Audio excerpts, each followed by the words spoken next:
পিসি শাশুড়ির সঙ্গে স্বামীর পরকীয়ার ভিডিও ভাইরাল করে দেওয়া হবে সোশ্যাল মিডিয়ায়। অভিযোগ, পিসি শাশুড়ির স্নানের দৃশ্য তুলে ভাইরাল করে দেয় যুবক। এদিকে এই ভিডিও প্রকাশ্যে আসতেই নিজের চরিত্রহীন স্বামীর বিরুদ্ধে শাস্তির দাবিতে সরব হয়েছেন স্ত্রী। একই সঙ্গে এই ভিডিও ভাইরাল করে দেওয়ার হুমকি দিয়ে 2 লক্ষ টাকা নাকি দাবিও করেছেন স্ত্রী ও তার মা। আর এরপর সেই পিসি শাশুড়ি পুলিশের দ্বারস্থ হলে পাল্টা পিসির বিরুদ্ধে বধূ নির্যাতনের অভিযোগ করেছেন স্ত্রী। এদিকে পরিস্থিতি বেগতিক দেখে চম্পট দিয়েছেন অভিযুক্ত স্বামী। জানা গিয়েছে অভিযুক্ত যুবক উত্তর দিনাজপুরের কালিয়াগঞ্জ পৌরসভার অস্থায়ী কর্মী। স্বামীর বিরুদ্ধে পরকীয়ার অভিযোগ তুলে শাস্তির দাবিতে কালিয়াগঞ্জ পৌরসভার চেয়ারম্যানের দ্বারস্থ হয়েছেন ওই পৌরসভারই অস্থায়ী ওই কর্মী স্ত্রী।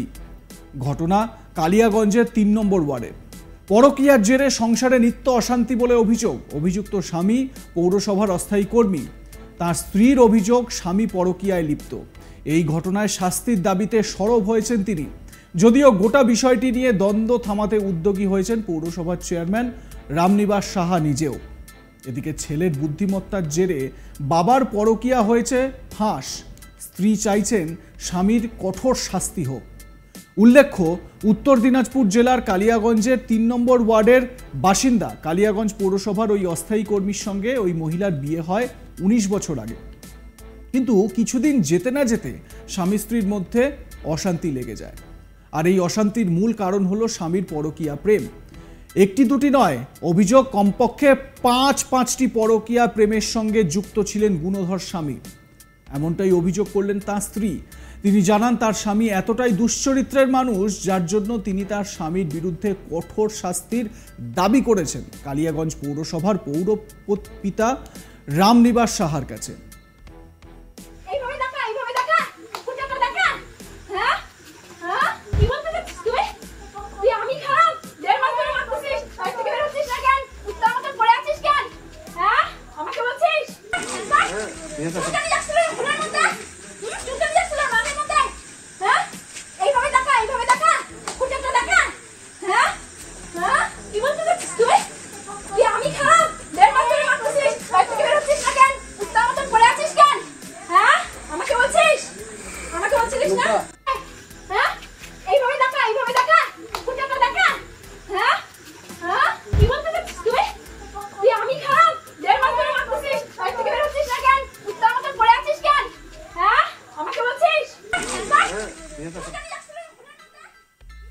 এদিকে অভিযুক্ত জামাইয়ের স্ত্রীর পাল্টা দাবি, আমি কালিয়াগঞ্জ থানায় আমার স্বামী এবং পিসি শাশুড়ির বিরুদ্ধে বধূ নির্যাতনের অভিযোগ দায়ের করেছি। দীর্ঘদিন ধরেই আমার স্বামীর সঙ্গে আমার পিসির অবৈধ সম্পর্ক রয়েছে। পিসির বাড়ি একই পাড়াতেই। বেশ কয়েক মাস আগে আত্মীয়তার সম্পর্কের সুবাদে বাড়ি বানানোর নাম করে 2 লক্ষাধিক টাকা ধার হিসেবে নিয়েছে পিসি। এদিকে পিসির সঙ্গে অবৈধ সম্পর্কে জড়িয়ে আমার স্বামী প্রায় প্রতিদিনই আমাকে শারীরিক ও মানসিক নির্যাতন করত। অবৈধ সম্পর্কের প্রমাণ হাতে পেয়েই আমি আমার স্বামীকে ধরে ফেলি। এরপরই সে এলাকা ছেড়ে পালিয়ে যায়। এখন আমি আমার সন্তানকে নিয়ে শাশুড়ির সঙ্গে রয়েছি। অভিযুক্তের স্ত্রী কি অভিযোগ করছেন, তার বক্তব্য কি শুনুন। হ্যাঁ, আমার বরের সঙ্গে আমার পাড়াতেই এলআইসি অফিসের ক্যান্টিনের ভদ্র এখন তার ভদ্র বলা যাবে না, অভদ্র মহিলা সঙ্গে আজকে 8 থেকে 9 মাস হলো অবৈধ সম্পর্ক। সেই সম্পর্কটা আমি ধরতে পারছিলাম না। ইদানিং এই কালকেই আমি সকাল 10:30 নাগাদ আমি একটা কোনো ভিডিও যে কারণবশত আমি আমার ফোনে পেয়েছি, যে কেউ হোক পাঠিয়েছে, তো ওইটা দেখেই আমি আমার তখন আর মাথা ঠিক রাখতে পারিনি। এটাই আমি আমার স্বামীকে আমি কঠোরভাবে শাস্তি চাই জন্য আমি বিভিন্নভাবে আইনের সাহায্য নিচ্ছি। এবার এই জন্য আমি পৌরপতির কাছেও গেছিলাম। পৌরপতি আমাকে আমি দরখাস্ত লিখলাম, লিখে পৌরপতির কাছে জমা দিলাম। পৌরপতি বললো যথাযথভাবে আমি বলেছি যে আমার হাজব্যান্ডকে যেন কঠোরভাবে শাস্তি দেওয়া হয়। উনিও পৌরসভার একজন ক্যাজুয়াল স্টাফ, ট্যাক্স ডিপার্টমেন্টে চাকরি করে, তো উনাকে যেন কঠোরভাবে শাস্তি দেওয়া হয়। আমি এটাই চাই যে আর দ্বিতীয়বার যেন আমার স্বামী এই কাজটা না করতে পারে। এই দিয়ে আমার স্বামীকে 5 নম্বর মহিলাকে ছাড়ালাম, সব বিবাহিত মহিলা। তো এইটা দিনের পর দিন এইভাবে করে যাচ্ছে। আজকে পাড়াতে অনেক ছেলেমেয়েরা আছে, আজকে ওই বউটাও পাড়াতে আছে। ওই বউটার জন্য পাড়াতেও বাচ্চা বড়রা বা বাড়ির বউয়েরা নষ্ট হয়ে যাচ্ছে। আমার স্বামীর জন্য আরও পাড়ার ছেলেরাও নষ্ট হয়ে যাচ্ছে। এটা যেন আর না হয়, বাড়তে যেন না দেওয়া যায়, সেটাই আমি চাই আর কি, কঠোরভাবে দুজনকেই যেন শাস্তি দেওয়া হয়। পৌরসভায় পৌরপতিকে কি মানে অভিযোগ করেছেন? হ্যাঁ, অভিযোগ করেছি। অভিযোগে কি বলা হয়েছে?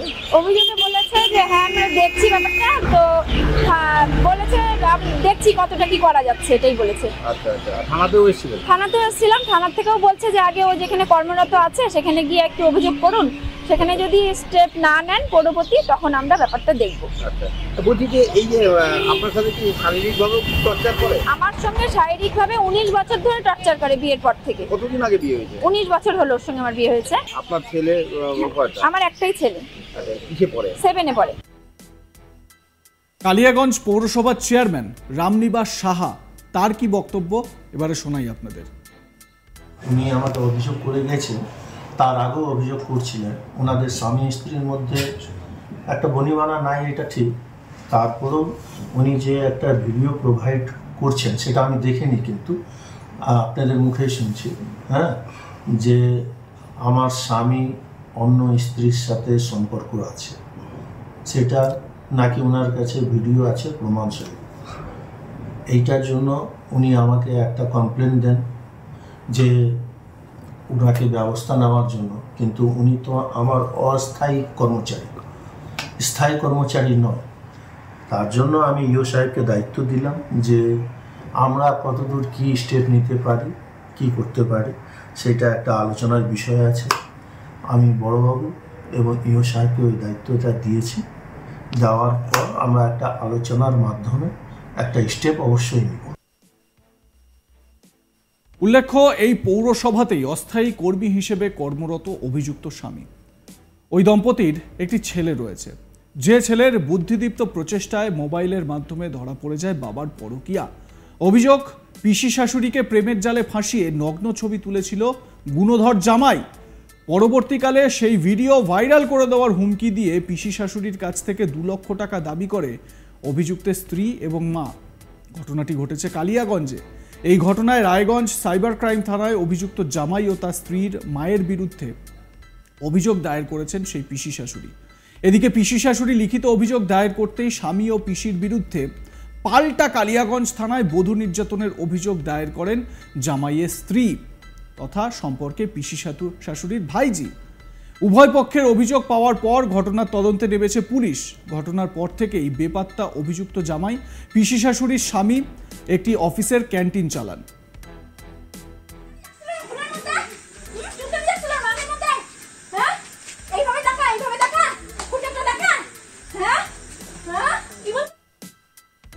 দেখতে থাকুন আজ তাক বাংলা, সাবস্ক্রাইব করুন ইউটিউব চ্যানেলটি।